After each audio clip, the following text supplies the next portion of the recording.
The world is made of stories, but stories can be dangerous.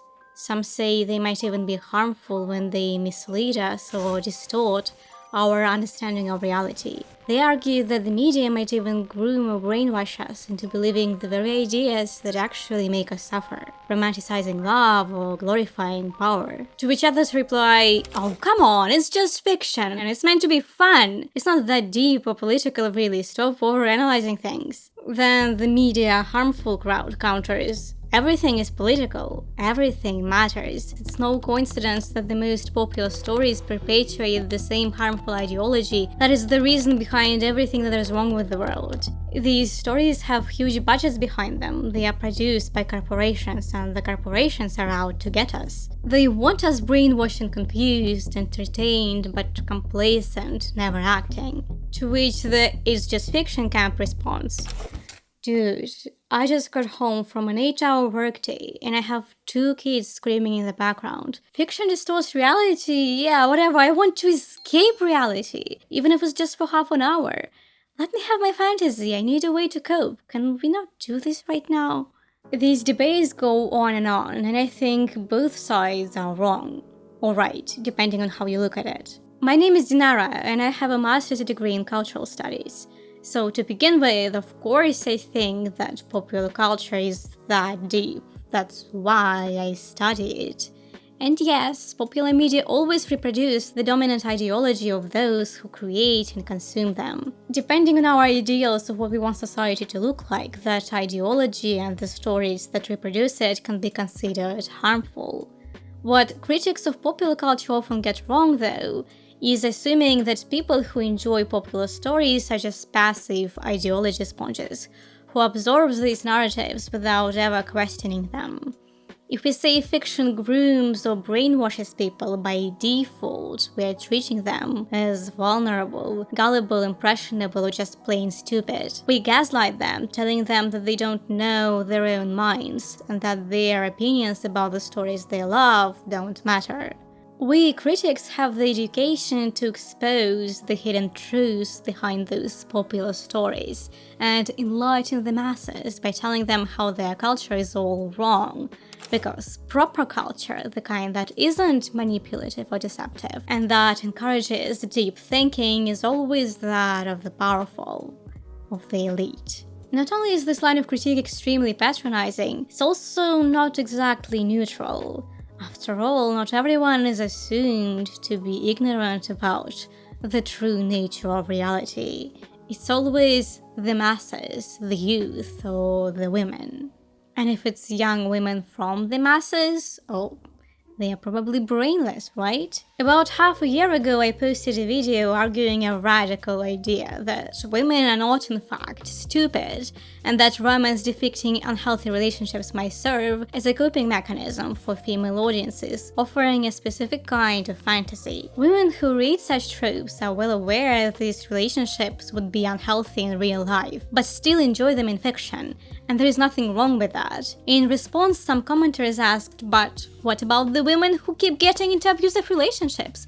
Something must be wrong with them. They must have been groomed by popular media that taught them that abusive relationships are normal. To which, first of all, I can say something must be wrong with the abusers, not with the victims of the stories people assume they consumed. But let's see if I was wrong. Can fiction groom us and distort our view of reality? Are our problems all because we watched and read those problematic stories back when our brains weren't even fully developed? Are we doomed now because it's not looking good? All we've been exposed to is violence, cruelty, and unhealthy relationships from a very young age. Is there a way to criticize the ideology behind those popular stories without gaslighting or patronizing their audience? If there are problematic messages in popular fiction, does it mean that everyone just absorbs them without question? How does it really work? Chapter 1. The Culture Industry. The debate about whether popular culture is manipulative, whether it's brainwashing its consumers, is actually quite old. Some of the main arguments used in this debate go back about 50 years or even further. One of the academic fields where much of this debate took place is called cultural studies, a field in which I happen to have a degree. Cultural studies understands culture as the lived experience of ordinary people, and most importantly, the meanings people assign to their life experiences. One of the things that separates humans from animals is that we don't just live our lives, we also interpret them. We form ideas about why we're here, why we do what we do, or what's the right way of doing things. Then we justify these ideas with various narratives, and sometimes fight over which narrative is the correct one. For example, we need to consume food to stay alive, right? But then we create all these stories about how food should be consumed, what food is okay to eat with our hands and what isn't, whether we should eat in the company of others or alone in front of our devices, plus thousands of ways to prepare it. I could go on and on. We assign so much meaning to what is essentially a physiological need. That meaning, those customs of preparing or eating food, is culture. So culture is something very ordinary, a whole way of life, as Raymond put it. It's literally our everyday life, plus all the ideas and interpretations we have about why we live the way we do. Those narratives, those shared meanings or justifications are the meat of culture, and I find them fascinating. But of course, culture wasn't always understood this way. For a long time, culture was seen as something supreme, the highest point of civilization, something only truly educated people could define or appreciate, because, they're just above us, mere mortals, right? This tradition of thought was called lyricism, named after a married couple of literary critics who wanted to define and defend the best of culture, represented by a canon of high-quality works, and criticize what they saw as the worst of popular culture, represented by advertising, films, and genre fiction. Naturally, the idea that only works appreciated by an educated minority count as culture is pretty elitist. Cultural studies began as an intellectual tradition with scholars who were fed up that their everyday culture wasn't considered proper culture worthy of academic inquiry. They were interested in ordinary, working-class people and the fabric of their daily lives, not some rarefied elites' experiences. They believed, and I agree, that the ordinary culture of regular people is fascinating. But here's the thing. What cultural products do ordinary working-class people consume? Popular culture, right? And what influences popular culture? Capitalism. Popular culture is created with profit in mind, and as some have argued, that essentially makes it a product of capitalist corporations. Specifically, there was a German tradition of thought called the Frankfurt School. Its thinkers were Marxist-inspired, and they were very, very critical of popular culture. They argued that those in power use it as a tool of mass deception. In their view, popular cultural products are merely commodities produced by what they called the culture industry. Culture today is infecting everything with sameness. Film, radio, and magazines form a system, begins an essay by Theodor, Adorno, and Max Horkheimer, titled The Culture Industry, Enlightenment as Mass Deception. If you like scathing Marxist critics, you'll love it. In this essay, Adorno and Horkheimer argued that culture has basically become a commodity produced by capitalist corporations, and because of that, everything was the same. It lacked originality. Unlike the real art of the past, popular culture relies on simplistic formulas meant to be as entertaining as possible, to induce brain rot, so to speak, and to keep you glued to your screens. Okay, they didn't exactly say that last part in the 1940s, but they would have if they'd lived today. Real works of art, they argued, expand reality. They offer the artist's unique point of view and allow the audience to gain fresh perspectives. Popular culture, on the other hand, just reproduces reality, offering the same tried-and-true entertaining formulas. Because popular culture has to be entertaining, it mustn't require any serious effort of thought. Otherwise, audiences would get bored. And anyone who wants their work to succeed has to follow the formula or appease the algorithm. Anyone who doesn't conform must adapt or starve. Mass-produced culture, they said, lacks authenticity and true meaning. It's not real art, it's deceptive. It perpetuates the dominant ideology and conceals the truth, such as the truth about class or gender-based oppression. And the concept of ideology was particularly important for Marxists in general, who tried to explain why proletarian revolutions didn't always materialize. Or, put simply, why working-class people, who are clearly exploited by capitalism, don't always rise up against the system. They also wanted to understand why capitalism is still alive after all these years, even though it was supposedly destined to be overthrown long ago. Ideology provides an answer to this question. For Marx, ideology refers to the ideas of the ruling class, which the ruling class spreads to everyone else, such as the notion that we are free to sell our labor and always receive a fair price for doing so. As a result, the working class tends to accept these ideas at face value because that's how the social world appears to them. But according to Marx, they are mistaken. They have a false consciousness that prevents them from seeing the world as it truly is. Then, many years later, Adorno and Horkheimer, applying a Marxist analysis, argued that popular culture is used by capitalist corporations and the ruling class to perpetuate this false consciousness among the working class and keep them from seeing the light. So congratulations, you are now thoroughly enlightened. You have a foolproof formula to critique any popular cultural product made under capitalism. Here's the cheat sheet. Just copy these arguments, no further thinking required. I didn't even have to spend much time explaining them, because you've probably heard them all before. Maybe from some progressive thinker online. Because, you know, kids in the West these days are discovering the critique of capitalism. Good for you guys. About time.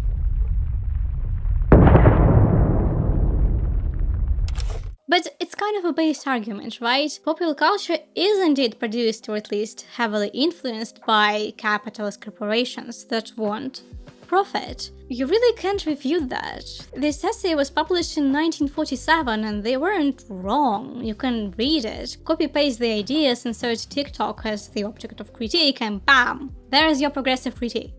Besides the culture industries theory, there was another one, introduced by George Gerbner and colleagues in the mid-70s, that argued that popular media, specifically television, brainwashes its viewers and cultivates certain ideas or beliefs in them, known as the cultivation theory or the cultivation research program. It suggests that long-term cumulative exposure to television shapes how viewers perceive social reality, gradually aligning their beliefs with the medium's recurring themes and narratives. Over time, heavy viewers absorb television's predominant storylines and assumptions, often without realizing it, leading to subtle shifts in how they see the world and what they expect from everyday life. Gerbner's team particularly focused on violence in television, how it consistently overrepresented crime and conflict, and examined viewers' perceptions of danger in the real world. For example, they found that heavy TV watchers were more likely than light viewers to assume that crime rates were higher than they actually were, and to believe people in general could not be trusted. Both of the arguments are also popular among feminist critics. In the 20th century, feminists critiqued not just general popular culture and its portrayals of women as wives, mothers, or objects of desire, but also women's popular culture, such as women's magazines and genre fiction popular among women, like romance novels. From the feminist perspectives, the dominant ideology reproduced by mass culture is the patriarchy. They argue that women's popular culture perpetuates the idea that women are destined to find fulfillment as wives and mothers, and should be saved by love and romantic relationships. Therefore, women who consume this culture are essentially being brainwashed, groomed since early girlhood, and the desire for romantic love cultivated in them, because all the stories meant for women are focused on romance. Women's popular culture, in other words, is the breeding ground for patriarchal ideology. And again, this argument isn't wrong. Women's popular culture, like all popular culture, does reproduce aspects of the dominant ideology. Kind of. It's not wrong, but it's also not entirely right. It's incomplete. It's missing something. It lacks nuance. You might have heard the argument before and multiple times, but maybe not its criticisms. Cultural studies, remember, was interested in popular culture, the culture of ordinary people. So it clearly wasn't satisfied with the notion that the culture of the people, the thing that brings them joy, is just a bunch of worthless, deceptive commodities that brainwash them, in contrast to the proper culture of the wealthy. For instance, if you read the original essay, you'll see that it's a harsh critique of jazz, which Adorno and Horkheimer considered a simplistic, stylized version of proper music, requiring little effort from the audience. But today, many people regard jazz as a form of high culture. So judgments about what's high culture versus low culture can be fluid. They're not set in stone and often depend on the speaker's perspective. So who gets to decide what's high culture and what's not, and what these products of popular culture mean to their audiences? Chapter 2. Meaning. So the first line of critique against this argument would be about meaning. If we claim that popular culture brainwashes us, we assume there is an intrinsic meaning encoded in each piece of work, a message, if you will. For example, if we take a romance story that portrays an unhealthy romantic relationship, we might assume that it has a set of messages for the audience. A critic could say that if we see Edward watching Bella sleep in Twilight, and if Twilight is considered a romance, and Edward gets the girl, then the implicit message is that it's fine for a guy to break into a girl's bedroom at night to watch her sleep. The assumed intrinsic meaning of that scene is that it's romantic, and we, viewers and readers, supposedly internalize it without question. Others would argue there are texts that definitely do brainwash people. For example, religious texts, such as the Bible. They might say we essentially have a fictional story that influenced so many people they started an entire religion around it. But the Bible or any religious text is actually a bad example here because people never really seem to agree on what it means. There is a whole field of study called hermeneutics, the theory and methodology of interpretation, which started with interpreting religious texts like the Bible, but all religious traditions have differing interpretations. This is why there are so many denominations of Christianity, right? Catholics, Orthodox, and the Protestants each have different hermeneutic traditions, different ways of interpreting the Bible. The text itself remains the same, although translations complicate things, but interpretations can differ so radically that they have literally sparked wars. Even today, you have religious people who argue that the Bible doesn't actually say that, or the Quran isn't really about that. It's just that people interpret it incorrectly. There is no single correct interpretation of a religious text. However, political and military power can support certain interpretive traditions and enforce one meaning over others. If products of popular culture are also texts that can be interpreted, each with an intrinsic set of meanings, then who gets to extract those meanings? Who decides that the message of Twilight is love your stalker?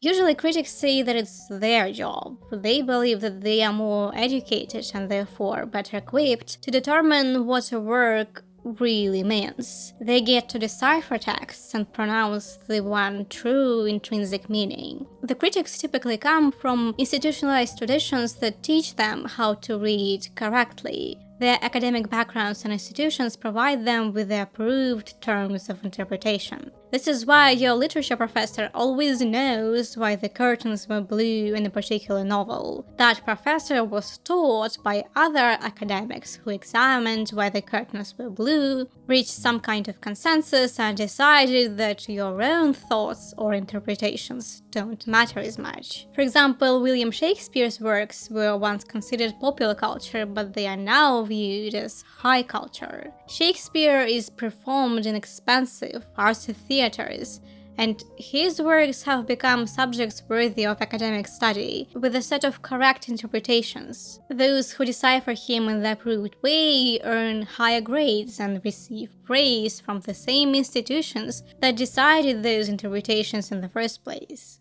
Academic tradition allows for correct deciphering, but not for personal or individualized readings. Michel de Certeau distinguishes between decipherment, extracting correct meanings, as agreed upon by institutionalized literary studies, people taught to read someone else's language on someone else's terms, and reading, which involves applying your oral and vernacular culture to the text. The professor's explanation of why the curtains were blue is decipherment, backed by an intellectual tradition, and your own interpretation of the curtains is a reading, because it grows out of your lived experience. To you, the curtains might mean something different. It's your interpretation on your own terms. You are treating the text as a reproduction of your reality, and remember, Adorno argued that that was a bad thing, that only low art reflects reality because high art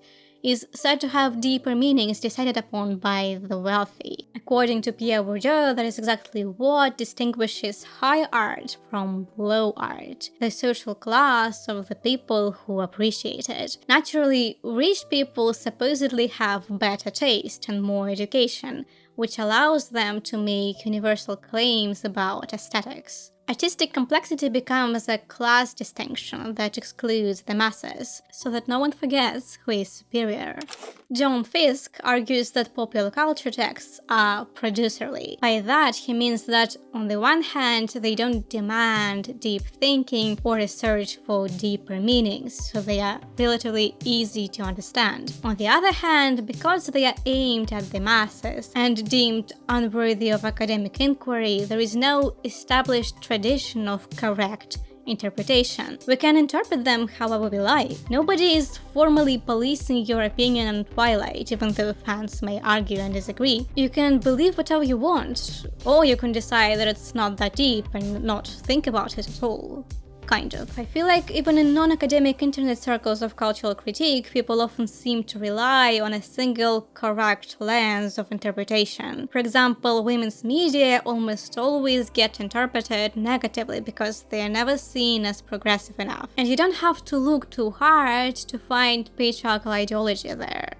I wonder why. But what Fiske means is that texts of popular culture are supposed to be kind of obvious, which is usually considered a bad thing. In Twilight, for example, we have a girl who falls in love with a 100-year-old vampire and discovers an exciting world of supernatural wonders. In Solo Leveling, we have a powerless loser guy who suddenly becomes OP and badass, slaying monsters better than everyone else. Popular stories at their core aren't too complicated, and as Fiske says, they're so unsophisticated that they are full of gaps. Their characters are usually not very complex, and the messages are just common sense truths. Yet, because these stories are accessible, uncomplicated, and full of gaps, readers and viewers fill in those gaps with their own life experiences. In our heads, the characters become larger than life, and their stories feel intensely meaningful.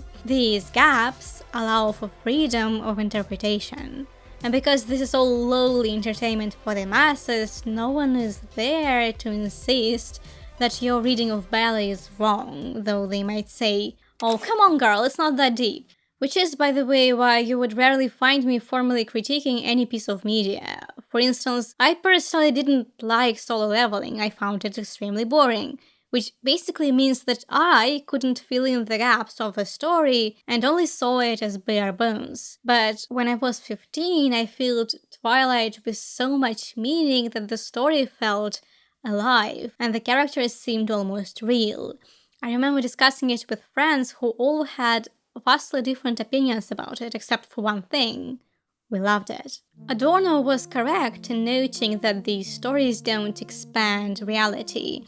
But I think he was wrong in his evaluation that this makes them inferior to real art. Everyone's reality is different, and there is no single objective reality out there to be expanded. Not all of us have the privilege or energy for art that challenges or broadens our worldview, especially when the world around us feels like it's burning. The obvious stories of popular culture offer something arguably more crucial: comfort, a way to cope, or the strength to get through another day. Rich people don't need to cope quite as much. They have time for enlightenment and deep reflection. Everyone else has rent due next week and a baby crying in the background. Popular culture at its core is very contradictory. On the one hand, it reproduces ruling class ideology. It's full of cliches, and cliches are ideology in its most simple, naked form. Twilight is about a girl who finds meaning in a romantic relationship and even gives up her humanity for the man she loves. Solo Leveling tells a story of a guy whose life becomes meaningful and who earns others' respect only when he gains power and stops being a loser. Both stories reflect the same power hierarchy and ideology that keeps many of their viewers unhappy in the first place. They are full of what Berlant calls cruel optimism, seemingly keeping audiences attached to the very ideas that make them suffer. The same goes for all popular stories. Their cliches, their preferred meanings, girls becoming brides, guys becoming powerful, are familiar and therefore easy to digest. But these stories also reveal the vulnerability of those preferred meanings, because audiences can't help but notice how different fiction is from reality. The low-level office worker with a tiny salary knows perfectly well that his favorite power fantasy doesn't reflect his real life. And so do women who read romance novels. Of course we know romance doesn't reflect real life, that's why we read it. A fan of the 80s Beauty and the Beast adaptation once wrote, "Please keep Beauty and the Beast on the air. I need to be able to pretend Vincent is real. I wish he were, but then if he was, I'd probably leave my husband and children and run away and live with him. And what would my mother think?" Clearly, this fan knows Vincent isn't real, but she needs the show to escape the mundanity of her everyday life, because her life doesn't match the perfect romantic fantasy. This ability to move into and out of the text, simultaneously to affirm and deny its textuality, is pleasurable because it is a movement under the control of the viewer. She is not the dupe of the text, but is in charge of her own reading relations. In other words, reading such texts is like play. You decide when you pretend to believe the fantasy is real. You are safe and in control, and you can close the book anytime.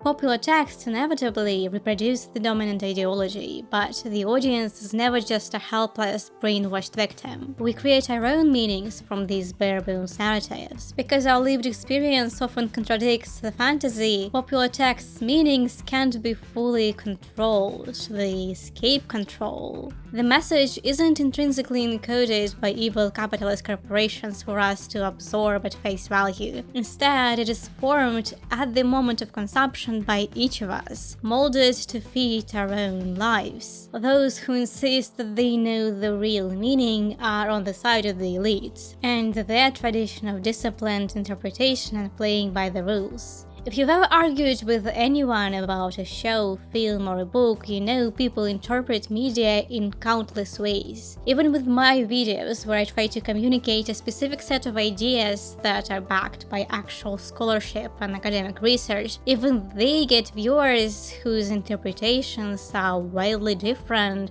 from what I intended. We're not powerless. Yes, we all exist within massive ideological systems and inevitably internalize some aspects of them, but we also resist. We make our own culture, and that process is always a struggle against the dominant forces of ideology. Chapter 3: Resistance.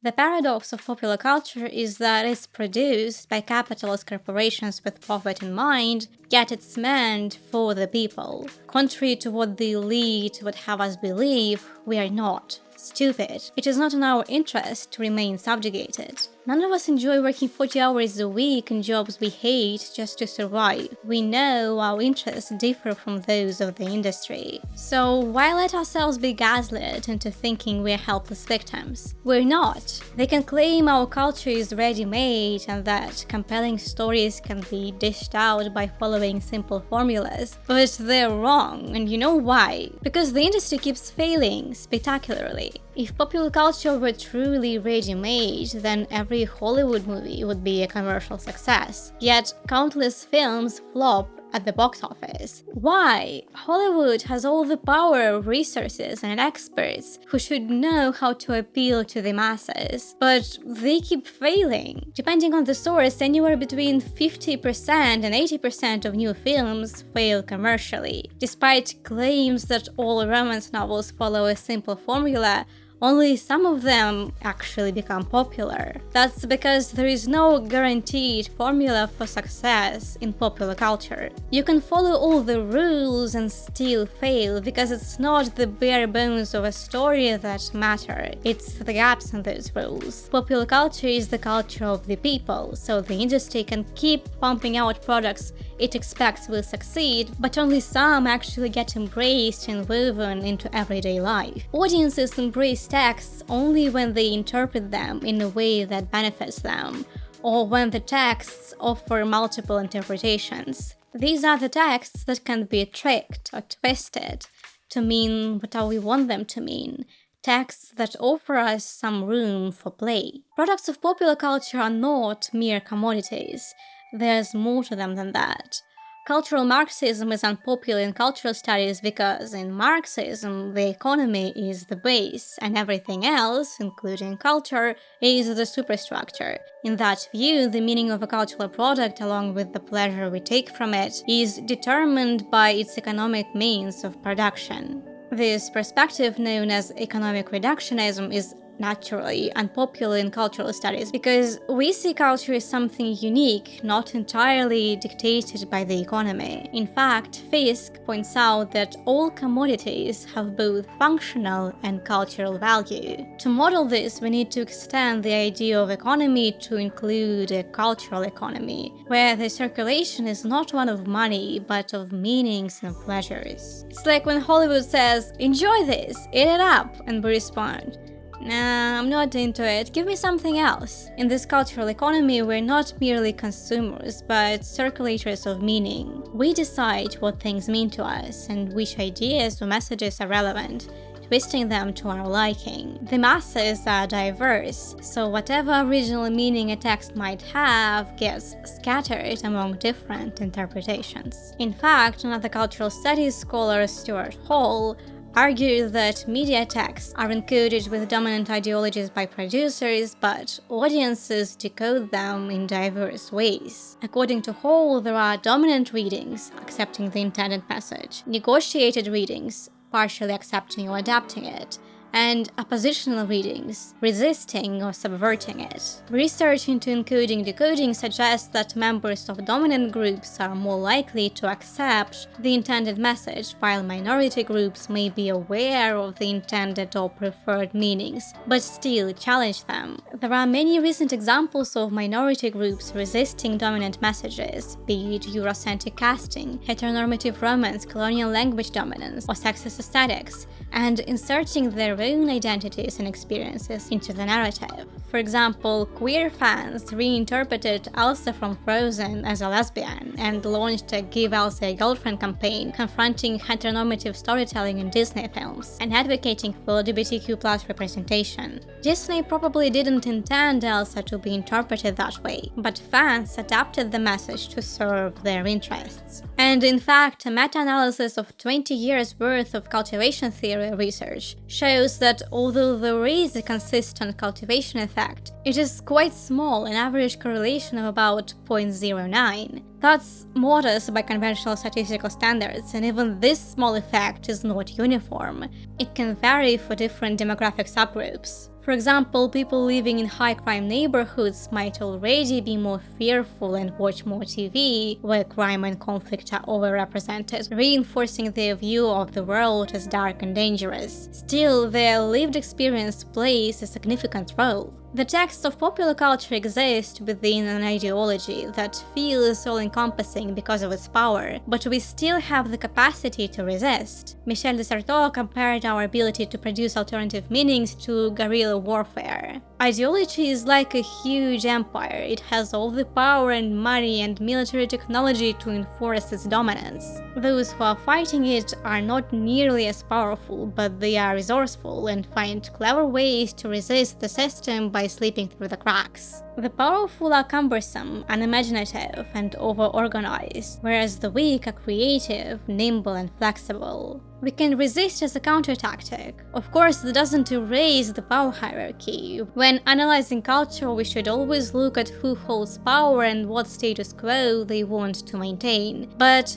we also shouldn't dismiss the audience as brainwashed masses. Popular culture is the culture of the subordinated, which is why it always has traces of domination and subordination, but it also has traces of resistance and evading those forces. In fact, I think that when we reduce the audience to brainwashed victims, we side with the elite. It's in the elite's interest to view people as incapable of resistance, posing no threat to their power. Also, the elite is just as shaped by ideology as everyone else. Those who look down on the masses and their culture aren't free from ideology. They also reproduce it without even realizing it. I once saw a very interesting TikTok made by an educator, Pierre, who works in DV. He was lecturing a group of what seemed to be high school students, well, teenagers. He asked them, women and girls between the ages of 16 and 24 experience domestic and dating violence at nearly 3 times the rate of any other age range.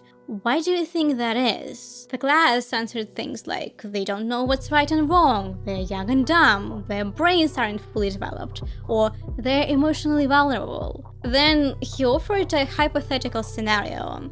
He goes into a corner store, leaves his car keys on top of his car, and then the glass says the car probably gets stolen. He then asks them to imagine doing the same thing in Dubai, and this time the car isn't stolen. He asks the glass, what exists in scenario 1 that doesn't exist in scenario 2? And the class takes a long time with their guesses. They can't seem to get the answer right. They keep guessing and guessing, no luck. The right and kind of obvious answer is that in the first scenario there is a thief who stole the car, and in the second scenario there isn't one. But the class instead kept focusing on the place, its security, how dumb it is to leave your car keys on top of the car, etc. They didn't even consider the perpetrator. Similarly, they didn't consider the perpetrator in the question about why young girls are more likely to experience domestic violence. The real answer is that someone chose to abuse them. As Pierre says, abuse is always a choice. Yet we keep focusing on what's wrong with the victims rather than the perpetrators. When I made a video discussing why some women read problematic romance depicting unhealthy relationships and how they might still be self-aware readers, I got comments like, but some women keep ending up in abusive relationships. They must be reading all these bad books. In that line of thinking, it's not just the victim who's at fault, but also the books she may or may not be reading. Because, the first question a therapist asks an abuse victim is, what kind of books did you read that brainwashed you into becoming abused, right? Of course not, nobody asks that because it's absurd. First, abuse is the abuser's choice. You can't abuse someone by accident. Second, if someone repeatedly enters relationships with the same unhealthy patterns, it's more likely those patterns were learned in childhood from parents or caregivers than from a few pieces of fiction. To argue they got it all from dangerous stories would mean proving not only that they consumed such stories, but that they interpreted them exactly in the problematic way critics imagine. That line of reasoning is a wild goose chase and distracts us from the real issue, the abuser. Instead of searching for flaws in the victim's culture or reading habits, we should be focusing on the perpetrators themselves and why they choose to commit these acts in the first place. Who benefits from portraying women as dumb and impressionable, unable to tell right from wrong? Are we really helping women when we insist they have no agency in interpreting the things they enjoy reading? How does it help to imagine them as clueless victims of patriarchy with no self-awareness? That's what I mean when I say no one is free from ideology. Even women who genuinely mean well end up aligning themselves with the patriarchy when they keep insisting that all young girls need protection from their own stupidity. Because you know who has been saying that same thing for a very long time?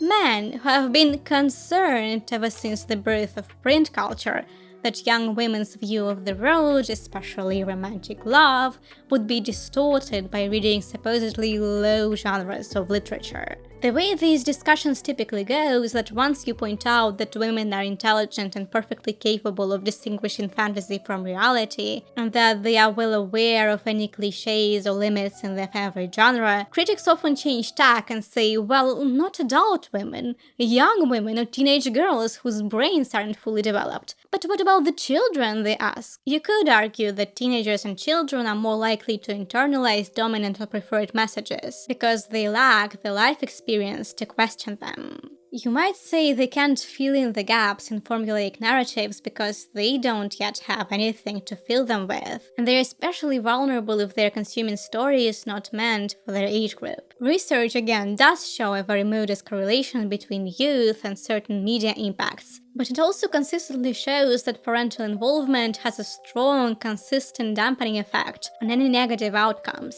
In other words, teenagers who actually talk about the media they consume with their parents and peers come to see it differently and don't automatically take it at face value. I talked before about how when I read Twilight at the age of 15, I loved it, but I never thought Edward or his behavior was romantic, even though I had no dating experience. Maybe that was because my mom left an abusive partner, my father, when I was 3, and she always spoke frankly with me and my sister about the dangers of romantic relationships from an early age. So I basically grew up believing romantic love wasn't real in the first place because I've heard so many stories, not just from my mom, but from other women in my family who had also experienced abuse. I knew Twilight was a fantasy because what I saw around me completely contradicted its portrayal of romance, underdeveloped brain or not. On the other hand, those raised in very conservative families don't get much help from popular culture. Their families try to control what they watch and read in the first place, only letting them access stories that teach the right things, which are often the wrong things. But can we honestly say these kids are shaped more by the media than by their own families? I don't think so. In general, I believe we patronize young people too much. Teenagers are rarely taken seriously, even though many progressive ideas and movements are being popularized by the youth. Students protest, they get politically active, they start revolutions, and they question social norms more than adults do, because they're still learning them. They're out there challenging the status quo, even though their brains aren't fully developed. It's the adults we should worry about.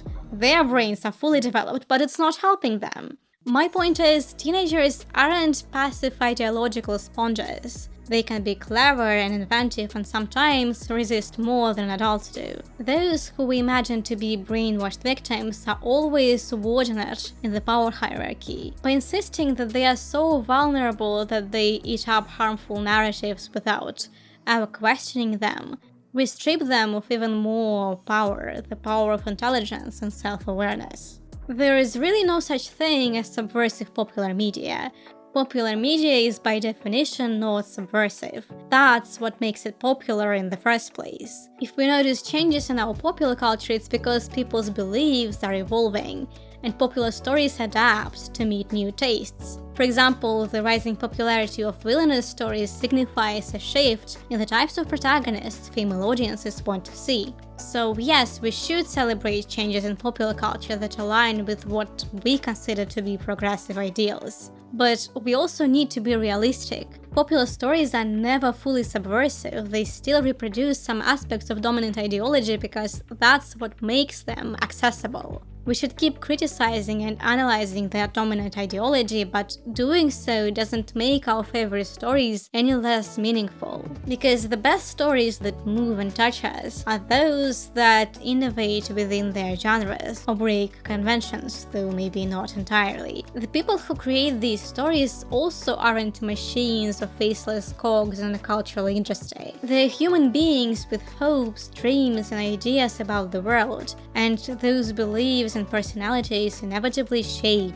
what they create. That's why no matter how many people claim all romance novels are all the same, or all isekai are mass-produced escapist power fantasies, or all our favorite stories are mechanical and unoriginal, no matter how many critics continue to reduce popular stories to a monolith, they're not all the same. And the ones that gain the largest fan bases are usually those that stand out from their genre's usual constraints, or those that helped establish that genre in the first place. So even when I criticize certain narrative conventions for failing to question some of the inherent ideology, for example, heroic adventure stories don't question the idea that we need to become powerful and cool for life to be meaningful. It's not like I'm surprised by it though. The societies that produce these stories believe in meritocracy, that if you are honest and work hard, you can get to the top, even though the majority of people who are at the top either had the money and power to begin with, or did so by exploiting other people. Of course, that ideology is reflected in popular culture, why wouldn't it be? But on the other hand, I don't assume the audiences of these stories to be just passive, brainwashed victims.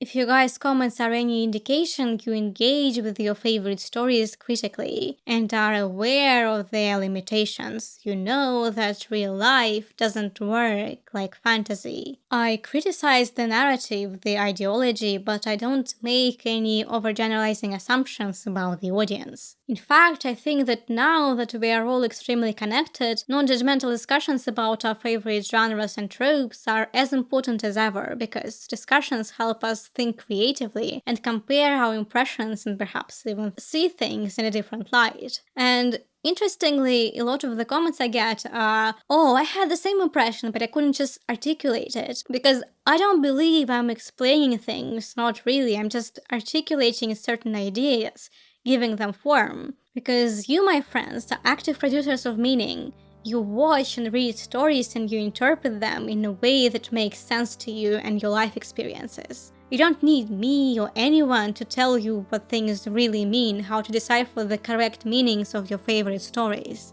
The pessimistic critique of the popular genres is often correct in its analysis but wrong in its evaluation, and in its assumptions about the role of the audience in the interpretive process. I think that this kind of pessimism can be debilitating, because if we imagine the ideological forces to be total and all-encompassing with no way to resist them, we have no way of imagining how to change things. Which is a very good question, by the way. How do we change our culture? Other than with a radical revolution led by a select enlightened few who would also probably have to enforce their progressive views on the masses with something like violence. Is there any other way? What do you think? I have several ideas of my own, but for now all I can say is that I do believe the masses have the ability to question things and resist. And by ignoring that and only focusing on the ideological forces we strip people of their power. I don't want to be above the masses, lamenting how they are too ignorant to see the truth. Popular culture is a space of struggle, and I want to witness and support every effort at resistance. Thank you for listening.